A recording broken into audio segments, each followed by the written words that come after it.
now that you've been able to spend a considerable amount of time reading the chapter, looking at the video lectures involving motivation, let's take a quick look at what you can do with some of that motivational knowledge when you're designing jobs for your employees. And the good thing about these applications is they work regardless of whether you're talking about an employee who works in a restaurant, an employee who works on a sports team, an employee who works in a large international bank, an employee who works in a university. All of these techniques can be applied regardless of the type of industry or the type of organization that you're talking about. So let's look at three things. And I'll tell you how each of these three things succeeds or fails in motivating employees in the long run. So the first element of job design we have is called job enlargement. And job enlargement happens when you as a manager give your employee more variety in the work that they do simply by adding additional tasks, even though those tasks are not that completely different from one another. What do I mean? Let's say you manage a restaurant and you are looking at your kitchen staff who work in the kitchen, and you have a really good, let's say, pizza maker who makes really excellent pizzas.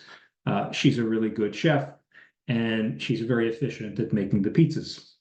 You might say, this is great. I want to try to motivate her more. And I think the kitchen can do even better if I give her more responsibilities, but I'm going to give her more responsibilities for the same types of things that she's already doing. She's making the pizzas now. I might ask her to make the steaks as well. And I might ask her to make the vegetables. And I might ask her to prepare the desserts. So she's still doing cooking. She's still doing the creative tasks that she's doing involving food.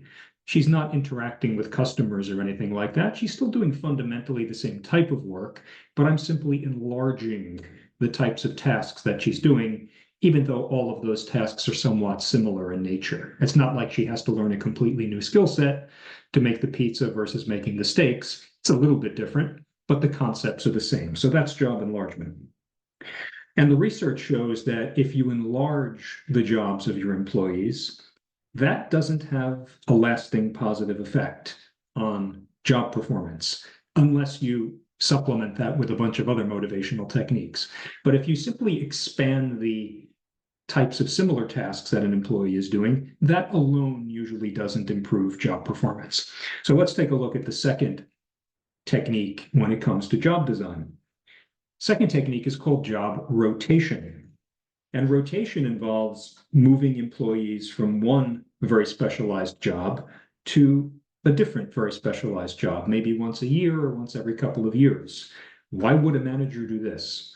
Well, a manager might do this to give employees a little bit more variety, to expose them to different parts of the organization, and maybe an employee might find more satisfaction and they might find more success and more achievement in that new job that they've just been rotated to. How would this work in a restaurant? Well, let's say if you're working in a restaurant, maybe this year you're focusing on cooking, but next year you're going to be rotated and you're going to become a server for the year. Right now, the skill sets of a server are a lot different from the skill sets of a chef, but you as the manager might hope to expose your chef to serving for a variety of reasons. Number one, the chef might have a new appreciation of what it means to be a server. The chef might have an appreciation of what customers want because the chef will be interacting directly with the customers now. And the chef might not be as bored as he or she was in the past because they're getting some variety in their job. Whereas if they were only in the kitchen for year after year, they would get a bit bored and maybe jaded. Some countries actually used to be quite good at doing this. The country where I lived for a while, Japan, used to create job rotations every 3 or so years, even within big organizations. So you might have a person who's in the finance department of a large company 1 year, and then 3 years later, they're rotated to the human resources department, or they're rotated to the marketing department. And it was a way of giving the employee exposure, reducing the boredom maybe that employee might have, but it also benefited the company. How do you think it benefits the company? Well, it benefits the company because if more employees know how to do several jobs, then if someone unexpectedly quits, the company at least has some backup resources who know how to do that job.